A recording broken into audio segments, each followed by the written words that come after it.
Live from Atlanta, Georgia. It's the Zach Ballinger Show, where we help you find your direction through passion and purpose. My name is Zach Ballinger. I'm your host. Thank you guys so much for joining us today. We're really excited to be doing this. This is about you. 2021 is your future, your career.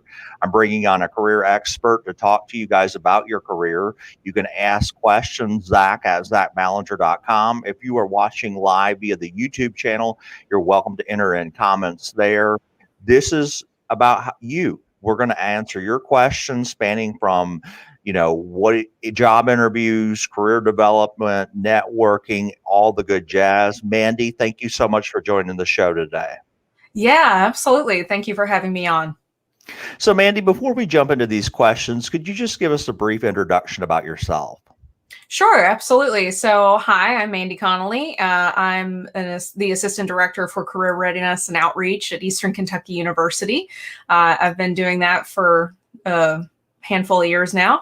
And I also do volunteer work with the community to help people usually jump back into the career world or maybe start for the first time, but they're a little bit later in life.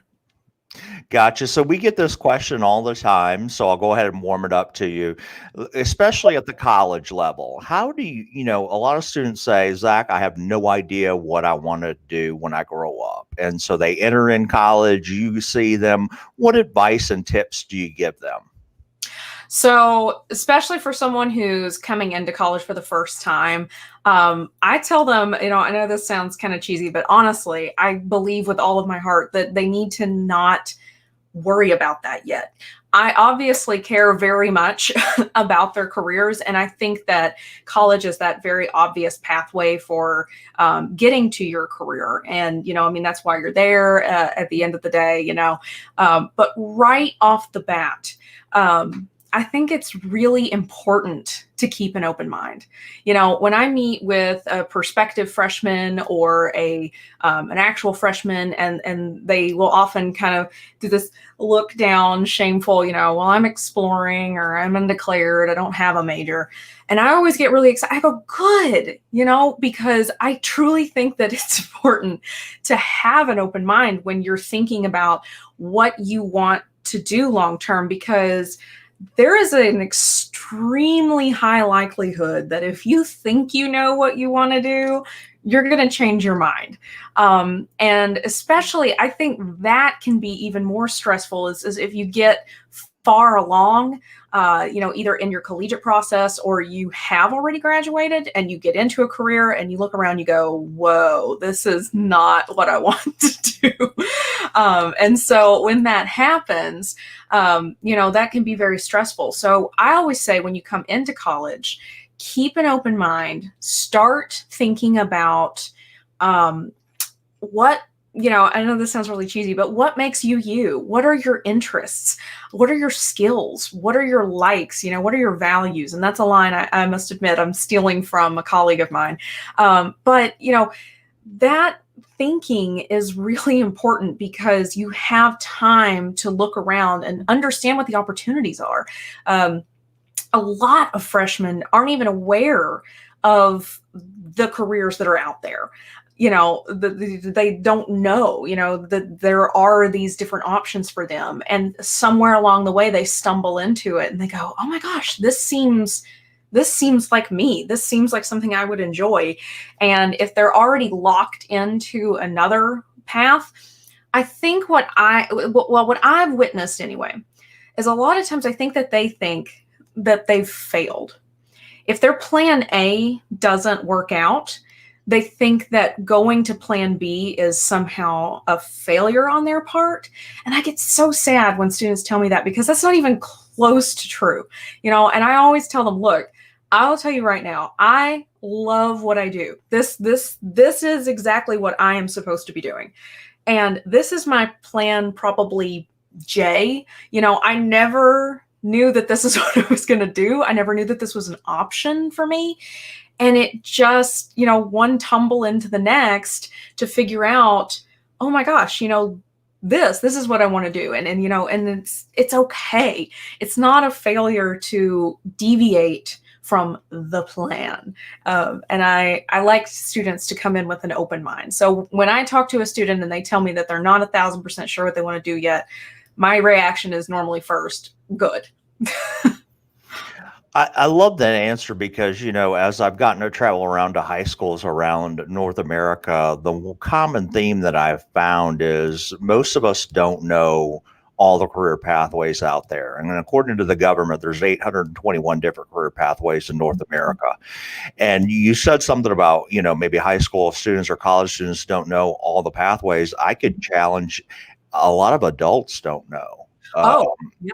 And so that's a big part of why I'm doing my career library, where, for example, I had on a consultant the other day, and many people appreciated that because they had no idea even what a consultant means. Mhm. And so I agree with you. I think sometimes at the high school level, we've kind of failed to teach people what all different options are out there. And I think more in high schools are adapting to curriculum to try to get our young people exposed to careers and educate them on what's possible. But like you said, a lot of times when I went to college, I had no idea what I wanted to do and just kind of stumbled into business. When you, let's say a student's been in college 2 years, Mhm. they've been undecided, they're still working with you, but they're like, Mandy, I still have no idea what I want to major in. What should a student do? Yeah, that's a great question, and that is a very common scenario. You have that open mind, and it's still hard to target and pinpoint. We talk to students often about first identifying your wheelhouse. So it's not about figuring out right away what's your perfect major, what's your perfect career attached to your perfect major. It's what is an overarching theme that we can maybe think about for starting to look at different careers and starting to look at different majors. So for example, maybe a student comes in and they say, I don't know what I want to do, but I do know that I want to work with people. I know that I am an effective communicator. I know that, I like to work with, the message. I like to do all these different things, and I like to be active and all that. So then we might start going, okay, that's your theme. This is your theme. That doesn't necessarily mean you're going to be a public relations major and go be an agent, because that might sound dreadful to you. Actually, there are lots of different things that fit into that theme, but we can start by thinking about some of the things that fit into the theme. And then I like to try and challenge them to find different ways to test the waters. So this might be taking a class in that major. So, for example, maybe you are thinking public relations, take intro to public relations. If it's something that resonates with you, that's a pretty good sign, right? If it's something that definitely does not fit what your interests are, then that's also a really good sign. Doing a informational interview. Oh my gosh. I just think that's the most eye-opening experience. I recommend that so much. Talk to someone actually in a field that you're interested in and get a sense of what they do, what they like, what they don't like about their career. And then you can take that information and kind of think it through for yourself. Because what I always also encourage, if you're doing an informational interview, don't put yourself 100% in their shoes. You're not necessarily them, right? They may say something that they love about their job that you think, oh my gosh, I would hate that. So that's okay. But you're getting the perspective of what it really is to be in that career field. I'm also a huge advocate for internships. Oh my goodness. If you can do an internship, that's the game changer right there, because you're actually getting your hands dirty. You're getting in the field, really getting the sense for what it is. That's the number one thing you can do for yourself to identify, yes, I'm in the right direction. Or, and again, not a failure, or no, I'm not. My first internship was in sales, and it wasn't crazy far off from me and what I want to do, but I had a feeling. I just knew. I was like, wait, this isn't right. I've always kind of thought this would be right, but I don't think this is right for me. And it was really important for me to have that internship. I would have never thought about going into career services, except that I actually did an internship in our department in career services. And so that's how my door opened into that. And I just realized, I'm like, this is so interesting. And I love helping my fellow student and all this. And then after graduation, just, la da da da da da da. But internships are, oh my goodness, invaluable. If you can't get to the internship yet, go for the informational interview. But if you can do both things, even better. Thank you so much for laying out those tactics. A lot of people mention informational interviews on the show, but nobody's really ever explained it like that. So I really appreciate you going over that. And I have to agree. And in your internships, guys, I've talked to a lot of successful people over my lifetime. I've gotten the opportunity to interview a lot of people. And a lot of people will say from their internship, they've met somebody. They've networked with somebody. And so the key is if you get in it and you don't like it and you're halfway in it, you're not going to quit.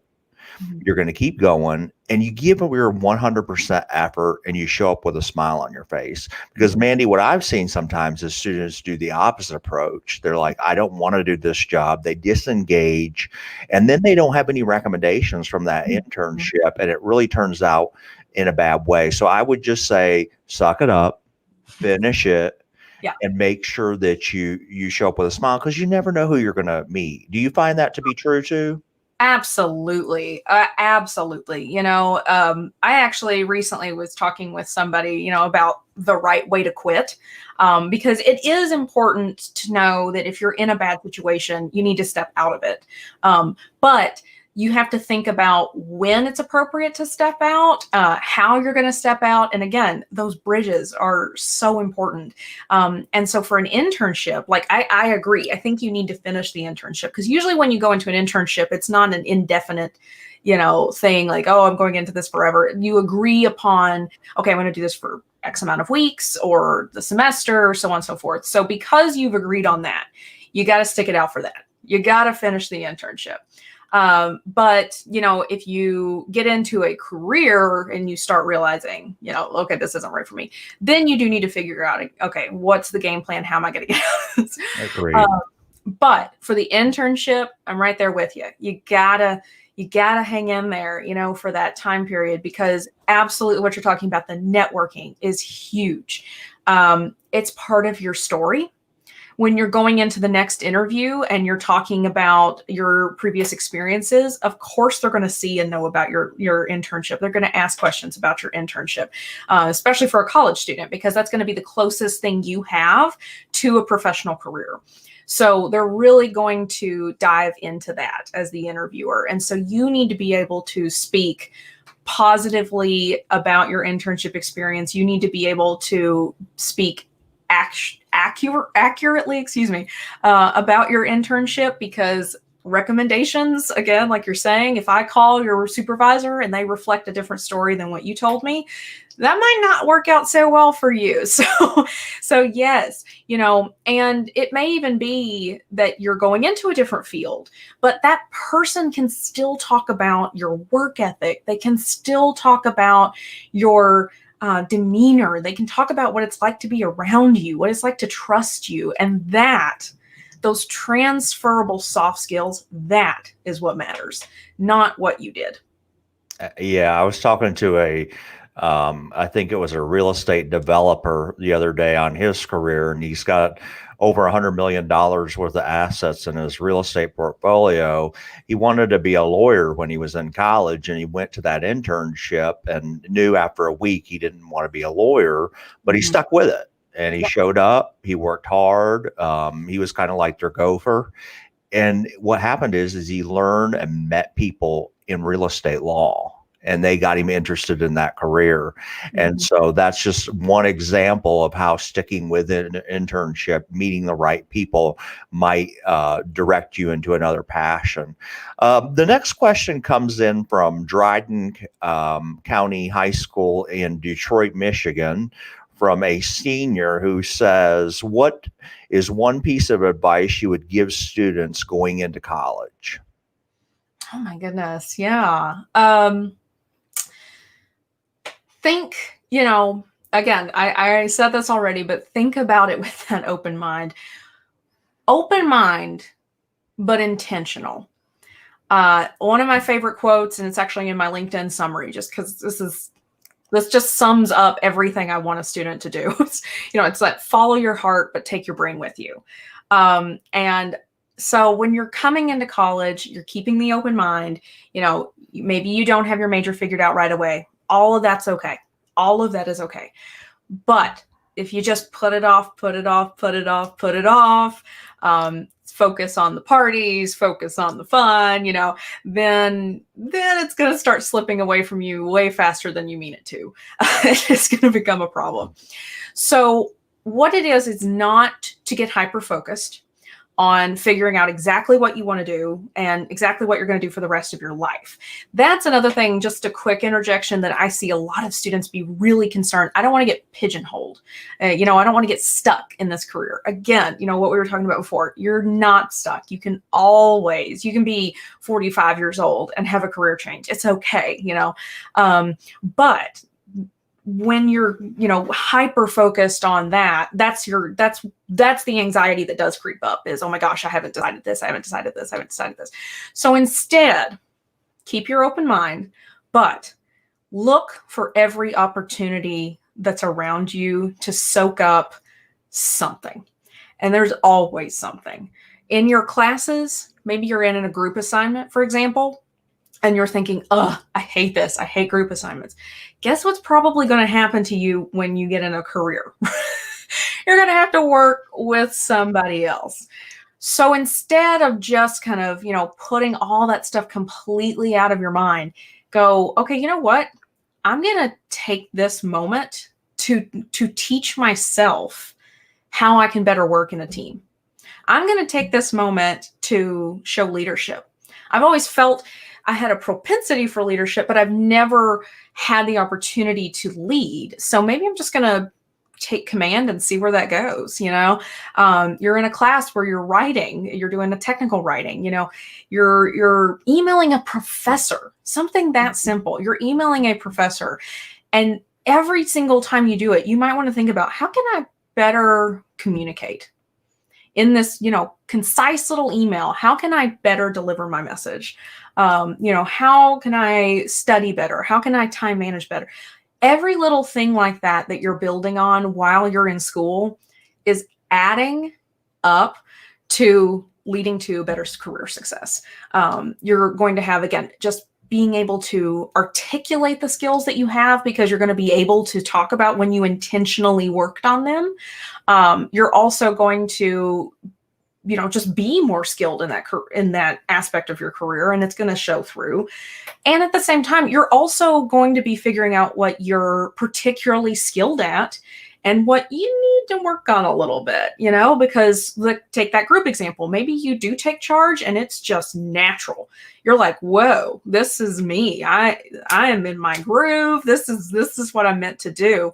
And it's working really well for you. But maybe it's the opposite. Maybe you try and take charge and you're like, oh, okay, you know what? I don't know about this. I'm not doing a very good job.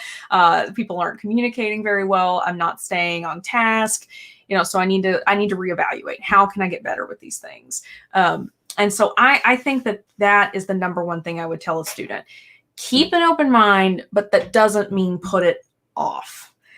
Take the opportunity when you can to build on your professional skills. And that kind of, I always joke that my career is basically teaching college students adulting 101, and that's what it is. Just focus on how you can take something away from everything that you do. I love that. That's great advice. That's one thing I did in college right. Didn't do a lot of things right, but looking back on it, one thing I did is I networked with every one of my professors, and I'd always stay after class, find a reason to talk to them. And guess what, guys? People that are professors for 20 years, they know a lot of successful alumni that's passed by those classrooms. And sometimes they give you a lead to a job, especially if you demonstrate your skills and your abilities. So it's not enough for me to get up there and ask him questions, but eventually the professor will ask you questions and you be able to articulate those things. So I actually had a lead from a professor when I was a senior who told me to reach out to a former alumni for a contact. And so a lot of times they'll do that once they trust you and get to know you. And so make it a point to stay 5 or 10 minutes after class, or even in a virtual environment, ask them for 5 or 10 minutes just to spend time with them. So I appreciate that advice. The next question comes from the same high school in Detroit. It says, if you were interviewing a group of people for a job, what is one quality that would really stand out to you? Problem solving. I think that is, even if an employer doesn't naturally know that that's the number one thing they're looking for, I think it is, because that is the one thing that really can separate someone from another person. And an employer is statistically more likely to hire a motivated candidate than an experienced candidate. And I think that's extremely important for a college student to realize, is, that their excitement, their motivation, and everything, that they're just showing up, interested in all that in their career is important. And I think one of the number one ways you show motivation is by problem solving, because that's essentially what an employer is hiring you to do, right? A job description is essentially a problem. Nobody's just going, nah, let's spend this extra $50,000 on a new employee for the heck of it, right? No, they're saying we need somebody to do X, Y, and Z. So how are you going to come in and solve their problem?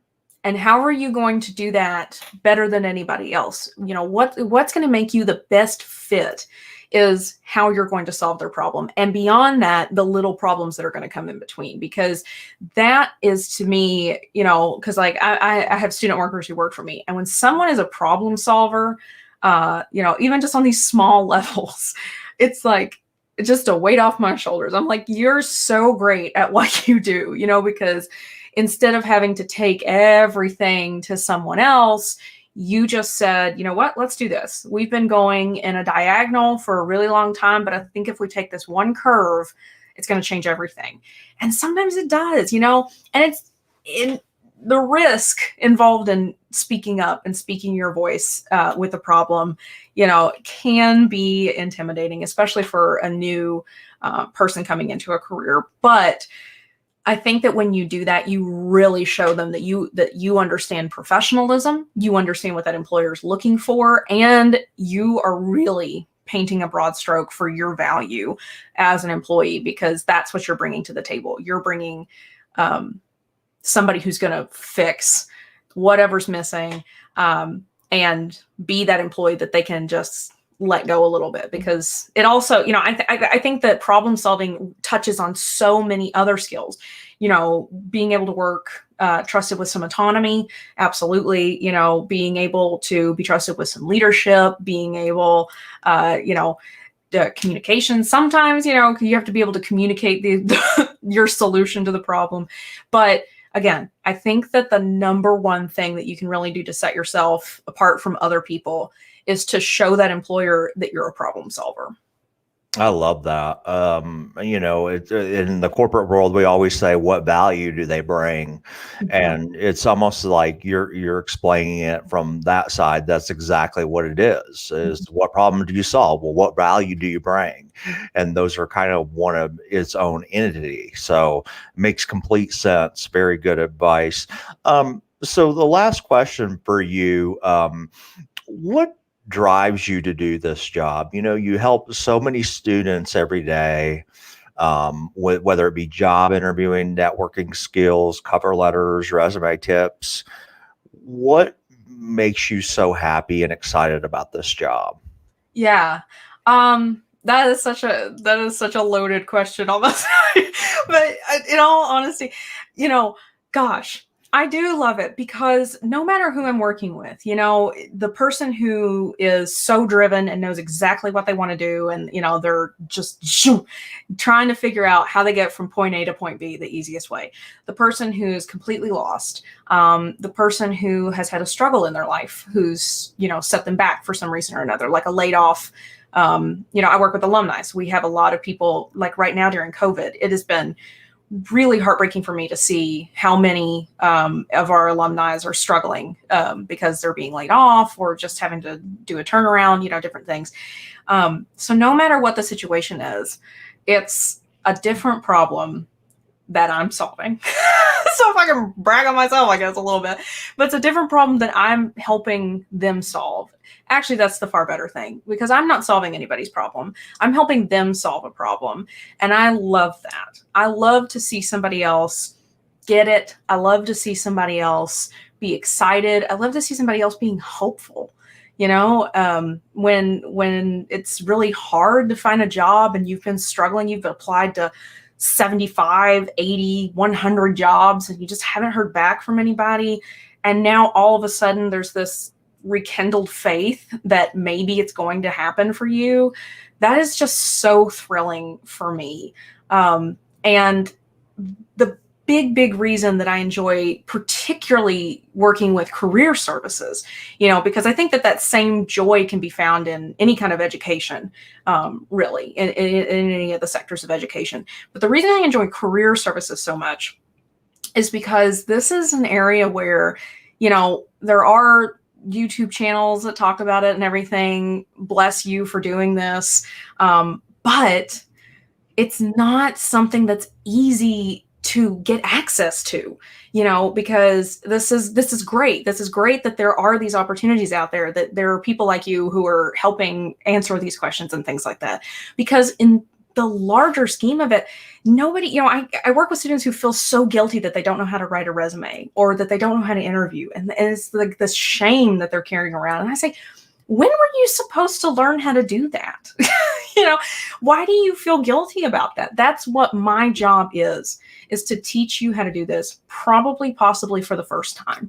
And that's okay, because this is not something that I think we as an education system have put a lot of emphasis on. Oddly enough, I don't know. I've never understood that. But, you know, this isn't something that the education world has really invested a lot into, career services.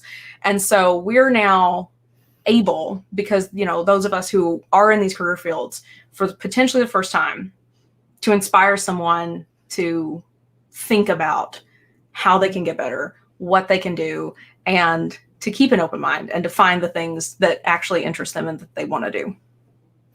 Yeah, that's my soapbox, and that's what I try to change at the high school level is two things I think we fail as a society at in high school education is number one, career development.